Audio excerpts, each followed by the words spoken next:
I'm just going to coin this term now. It's like the credibility trap. I actually see this a lot with like when I've worked on people's websites or even like helped with their LinkedIn bios. Like in the past, I did a lot of that. And there were a lot of people I would write their LinkedIn bio and they would be like, no, I need to include 3 more paragraphs about every role I've held in leadership and all this stuff. And at the root of it, it's we want to appear credible to others. We're nervous that we're not enough, right? Like we're nervous that like our experience needs to be shared in that way to make people think we can do the thing. People don't care about that. Like they're like, it's the quickest way for someone to like completely check out. I mean, there's some instances where it makes sense, but mostly it's like, I want to know what you can do for me, not where you worked before this. That's fine. Yeah. And I think a lot of us stop ourselves. Yeah. If I'm here, I assume that you have a resume sharp enough to, like, you've met that criteria of you are not like a kid in high school or something. Like you have some level of credibility if I'm considering this thing.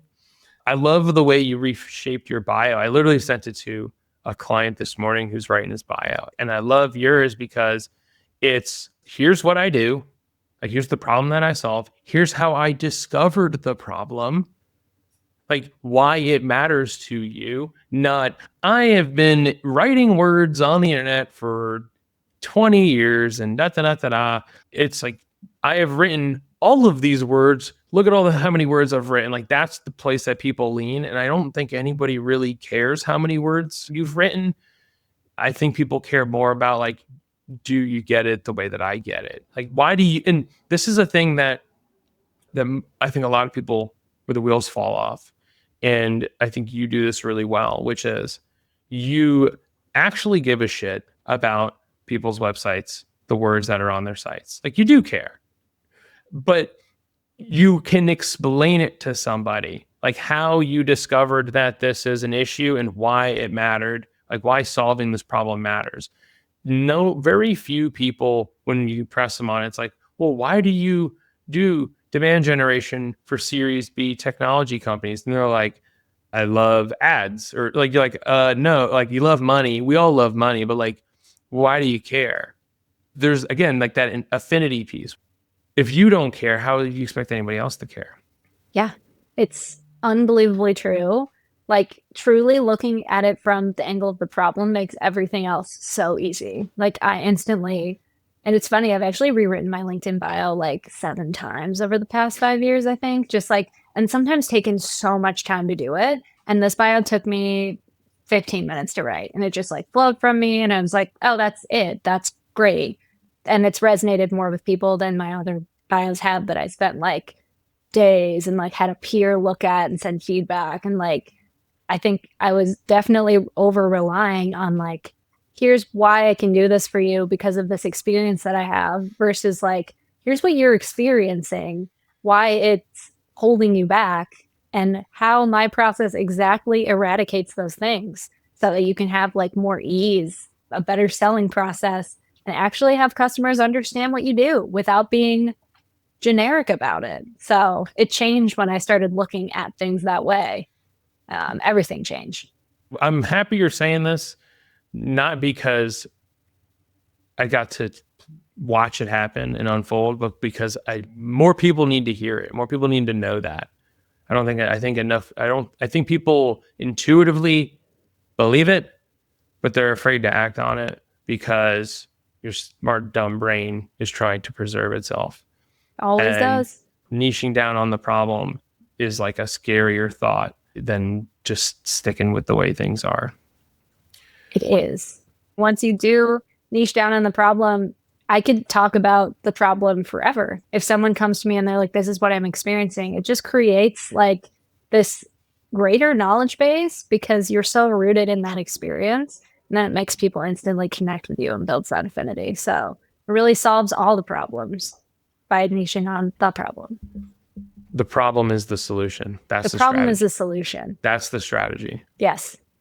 That was what my mentor said when I was telling him about this. He was like, so you're telling me the problem is the solution? And I was like, yeah. It's like, great. That's the strategy. Go. You're done. Like now, like go fly. How hard was it for you to nail the problem, to feel like you got it right? Like how many times did you kind of rehash it or rethink it that seems to be a sticking point for a lot of people, is they're not sure what problem to solve or how to decide or whatever the thing is, or it feels very ultimate, or there's multiple problems. Like there's so much that goes into it. What was your process? Like, how did you decide? Oh, so this process actually took probably the longest. I truly wrote out, I think we had like a full stack exercise that was like write some of the pain points customers experience. And I think I had like 20 like written down. And I was like, I just need one. Like that is too many. So then I did a bunch of like grouping exercises, like sort of some taxonomy plays where I was like, let's group some things together and find what the real commonality is and what that can be. So I think that's how I started, but it took a long time. And then I had my brain coming up and being like, hey, is that the right problem? Is that the best problem that you could solve? Maybe you shouldn't do it because maybe there's another problem. And that was not helpful. But I started really firmly when I hit on like generic websites because everyone knows that. Like everyone too, even if you're not experiencing it directly with your own site, you have the experience of going to a website for something, reading it, not knowing what the person does, or being like, cool, this sounds like everyone else. I have no idea like how this person could help me or what makes them different. And it's frustrating. And I think too, like the website mirror also was founded on this idea that like it's really hard to see yourself clearly. Like we all do it because of our smart dumb brains.